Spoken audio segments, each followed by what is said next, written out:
Hey everyone, welcome back. In this video, I am going to explain Amazon Aurora. And you know why this matters? Because most engineers hit a wall when their traffic spikes. Their database becomes the single point of failure. Getting this wrong can lead to downtime during your most critical business hours. Let's look at why Aurora is different. Think about your standard database setup. You have a server. It handles queries, manages data, and writes to disk. If your disk hits its limit, you have to upgrade the whole server. Right? That is expensive. And when you need to scale, you are stuck waiting for data to copy over to a new node. During a failover event, this can mean minutes of downtime. In a high-traffic production environment, minutes of downtime is a disaster. So what is Amazon Aurora exactly? It is a database designed for the cloud. It takes the familiar interfaces of MySQL and Postgres and replaces the underlying engine with something far more advanced. Use the library analogy. In a standard setup, your database server is the librarian. It is doing everything. In Aurora, the storage layer is intelligent. It handles the heavy lifting of data replication and durability, leaving the compute layer free to just process your queries. This is how it works internally. You have your database instance, which handles the SQL queries. Below that, you have the Aurora storage layer. This is not just a disk. It is a distributed volume that spans 3 availability zones. Every write you perform is sent as a log stream to the storage layer, where it is replicated 6 times. This ensures that even if you lose an entire availability zone, your data remains safe and accessible. How does this actually work? It is all about the logs. Instead of writing huge chunks of data, Aurora writes the minimal log changes. This is much faster. And the best part is the self-healing.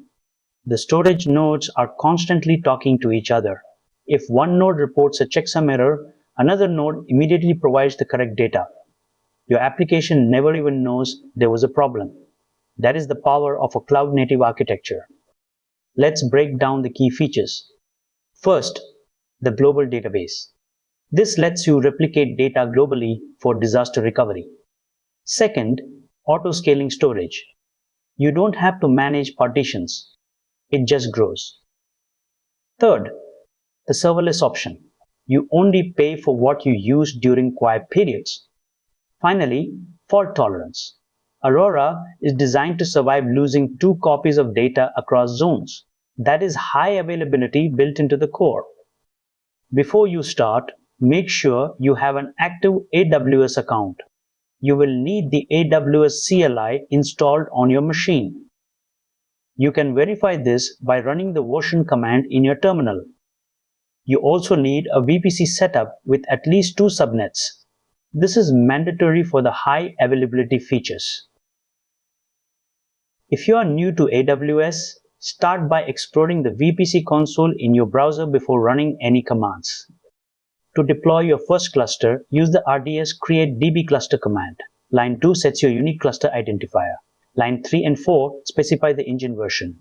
Line 5 and 6 set your master credentials. Always use the storage encrypted flag on the last line to ensure your data is at rest. This is a production requirement. You should see a JSON response like this. The status will initially be creating.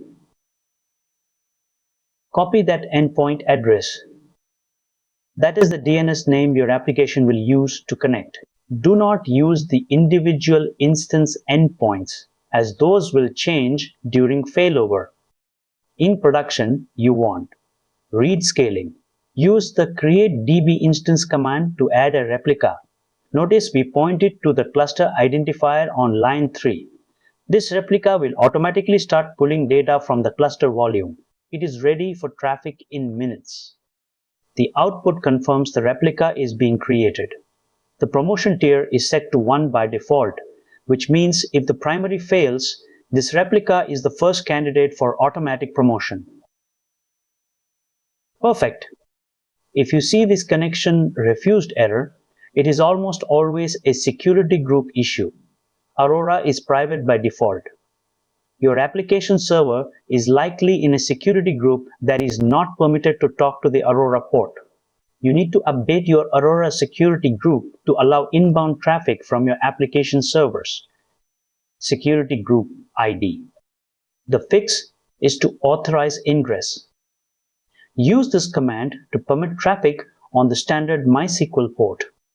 Line 2 is your database security group ID, and line 5 is the security group ID of your application fleet. This is much more secure than opening your database to the entire world. Think about a massive streaming event, 5 million users all hitting the database at once. Their old database could not handle the logs. By moving to Aurora, they split their workload. Writes went to the primary, and reads were spread across 4 replicas. They saved the premiere and handled the traffic without a single error. So when should you use this? Use Aurora when high availability is your top priority. Use it when you need to scale reads horizontally, but do not use it for tiny side projects. The cost can be higher than a standard RDS instance. Also, check your plugin requirements. If you rely on obscure MySQL plugins, Aurora might not support them. Always check the compatibility list. Use these criteria to decide if this tool is right for your situation. Here are the takeaways. Aurora decouples compute and storage. That is the core of its performance. It uses log-structured storage, which is much faster than standard disk I/O. Always restrict your database access using security groups. Never leave your database open to the public. And finally, remember that read replicas are your best friend for both scaling and failover. Use them wisely. I believe this video will definitely be a useful video. If you liked the video, please do like and hype the video. Also share it with your friends and groups. It may be useful to somebody else. If you have any doubts or any requests, please let me know in the comments. Make sure you have subscribed to stay updated for our regular videos. Join our WhatsApp community using the link in the description because we share more knowledgeable content every day. Thank you for watching. See you soon in the next video.